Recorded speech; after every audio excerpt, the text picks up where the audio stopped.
Otorita Ibu Kota Nusantara melaksanakan kegiatan revegetasi pada lahan bekas tambang ilegal yang sebelumnya telah ditertibkan di kawasan Tahura Bukit Soeharto. Penanaman pohon dilakukan di atas lahan seluas 1,6 hektar dengan menggunakan beberapa jenis tanaman, diantaranya benang merah, drum besi, dan gandum. Tanaman tersebut dipilih karena memiliki daya tahan serta pertumbuhan yang cepat untuk mempercepat proses pemulihan lahan. Berlangsung Kamis pagi 18 Juni 2026 bersama sejumlah stakeholder. Kegiatan ini juga diharapkan menjadi model atau template pemulihan lahan bekas tambang yang dapat diterapkan di lokasi lain. Selain itu, OIKN menegaskan bahwa Tahura Bukit Soeharto merupakan kawasan konservasi yang harus dijaga bersama dan tidak dapat ditawar untuk kepentingan lain. Uji coba sendiri di lapangan ya.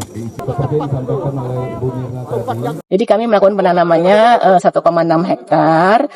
Ada tanaman benang merah, itu jenis kayu yang lebih tahan lah ya gitu ya. Kemudian tanaman besi, itu tanaman yang cepat tumbuh atau fast growing species, dan ada tanaman gandum. Kita coba dulu dengan 3 jenis tanaman tersebut dengan media tanam yang berbahan dari biochar.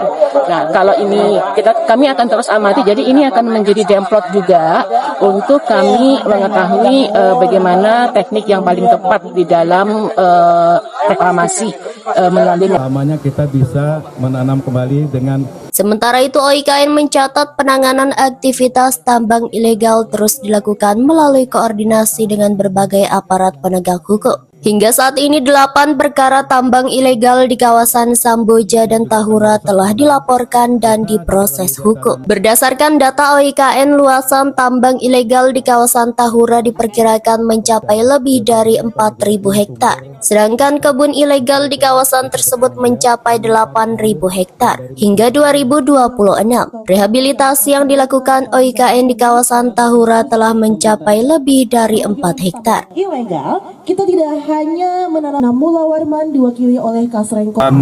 Tahura sendiri baru dilakukan di tahun 2025 dan 2026. Itu sudah lebih dari 4 hektaran ya Bu ya?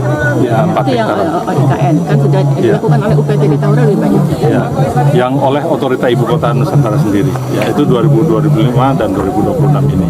Nah, tapi sebelumnya itu ada Pertamina, ada Balai Das dan seterusnya, itu sudah melakukan rehabilitasi. Tokoh masyarakat Rizal Effendi menilai revegetasi menjadi langkah penting untuk memulihkan kerusakan lingkungan akibat tambang ilegal. Namun menurutnya upaya tersebut harus dibarengi dengan edukasi berkelanjutan kepada masyarakat, terutama generasi muda.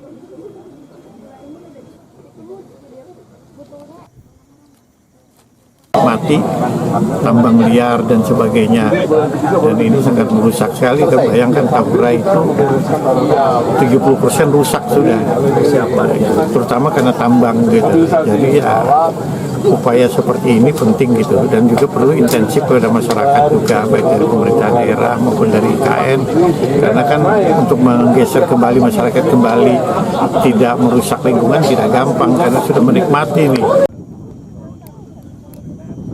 Melalui revegetasi dan penegakan hukum yang berjalan beriringan, OIKN berupaya memulihkan kawasan Tahura Bukit Soeharto, sekaligus membangun kesadaran masyarakat untuk menjaga kelangsungan lingkungan di kawasan penyangga Ibu Kota Nusantara. Delita Balikpapan TV melaporkan.